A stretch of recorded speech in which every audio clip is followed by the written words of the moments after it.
Capítulo 14. Perseguição. Foi pronunciada uma confissão. Esse era um dos pontos cruciais para determinar o futuro de um réu. Agora o mesmo tornou-se culpado de homicídio, mas a motivação ainda era uma questão a ser descoberta ou confessada. Após solicitar a detenção do Sr. Gomes, os policiais o conduziram até uma cela separada. O investigador Leório retirou-se da delegacia. Ainda faltava o interrogatório com o Sr. Arguina, fato que foi realizado posteriormente. Haviam visitas que Leório tinha que fazer naquele momento, e o primeiro local para tomar como início era a casa do Pedro Neves. Algumas batidas na porta, depois um jovem alto de cabelos pretos e com sobrancelhas pretas saiu para atendê-lo. Não demorou muito para que o investigador realizasse o questionamento que o fez deslocar-se até a residência do jovem. Nesse momento a sagacidade e experiência dele são um trunfo perfeito para conseguir alcançar seus objetivos. Após extrair as informações que precisava, ordenou ao jovem que o levasse direto até sua noiva, Cristine. A charrete em que estavam balançava muito e esse balanço e a presença do investigador estava causando ansiedades e enjoo sobre o jovem. Não demorou muito até que ele iniciasse o reflexo involuntário do seu estômago. O cocheiro parou a charrete para que ele pudesse melhorar as suas condições. Após esse imprevisto, não demorou até que chegassem à casa de Cristine de Oliveira, moça de rosto fino e bonito com cabelos escorridos, usava um vestido marrom. Depois de ser apresentado formalmente ao investigador, o sangue aparentava ter abandonado totalmente seu corpo. O investigador pediu para que pudessem conversar em particular, fora da presença do seu noivo. Ela aceitou. Ao ser indagada sobre algum fato envolvendo a senhorita Fonseca, ela tentava desviar ao máximo do assunto. Contudo, o investigador já havia coletado bastante informações com o Neves. O confronto entre o Sr. Neves e o Sr. Arguina, dois homens ligados a duas mulheres, uma ameaça e um desaparecimento. As coisas não pareciam estar boas para a senhorita Cristine de Oliveira. Ao questionar sobre sua relação com o jovem Arguina, a jovem relatou: "Nós nos conhecemos há bastante tempo, houveram dias em que éramos como irmãos, mas com o nosso crescimento as coisas mudaram. Ele me pediu em noivado e eu recusei." Quando questionada de forma direta e incisiva sobre a ameaça, a garota agarrou a oportunidade e confirmou tudo o que o investigador disse. Para finalizar a conversa, o investigador perguntou sobre seu noivado com o jovem Neves. Ela respondeu tranquilamente: "Apesar de ter sido criada pela mãe do Arguina, ela concedeu a minha mão e a família do Neves. Ambas aprovaram o noivado." Leório olhou em torno. Uma casa mais afastada da cidade, muito bem cuidada, feita de alvenaria com medidas em até 70 metros quadrados fora a área externa. Dois aventais estavam pendurados sobre o cabideiro. O investigador então realizou uma pergunta: "Qual era a cor da boneca que você usou na sua ameaça e em qual local você a deixou?"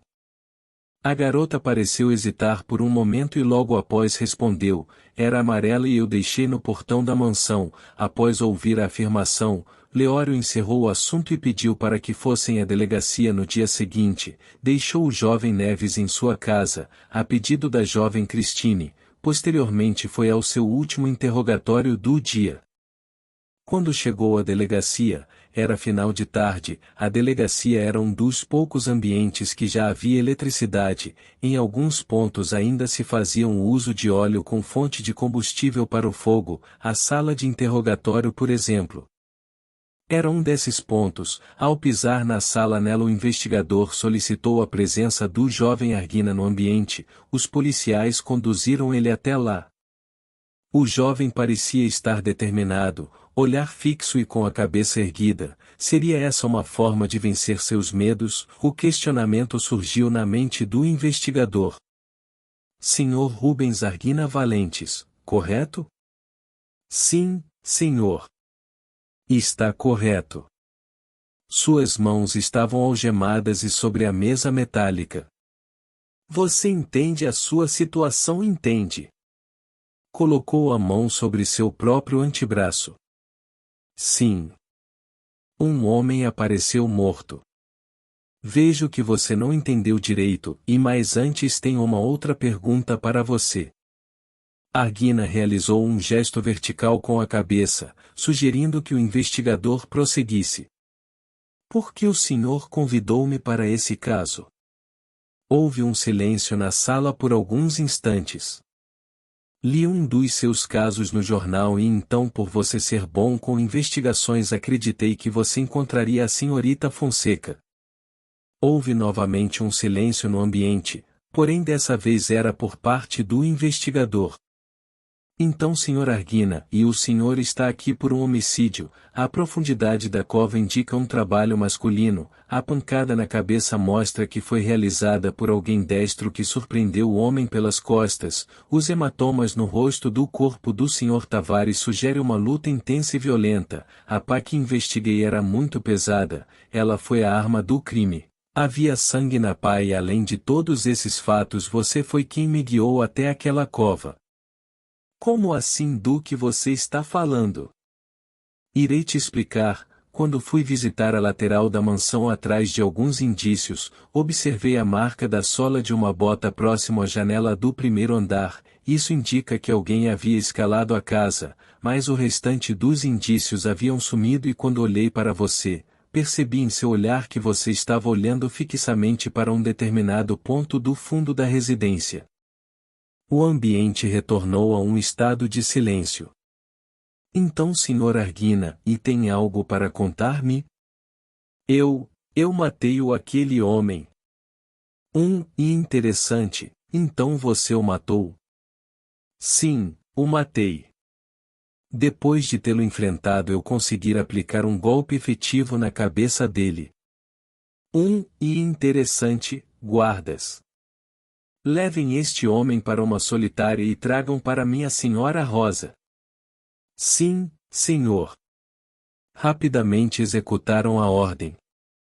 Rosa entrou novamente no ambiente que agora estava pouco iluminado e com um inquisidor do outro lado da mesa, com um olhar felino.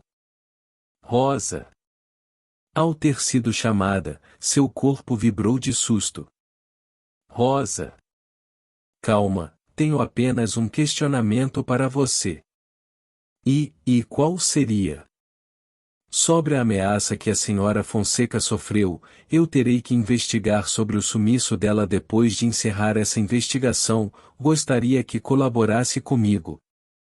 Ah, sim, entendo. O que você quer saber exatamente? Muito simples, eu terei que fazer a reconstrução da cena e vou ter que comprar uma boneca. Pois ela fez parte da ameaça, e qual era a cor da boneca?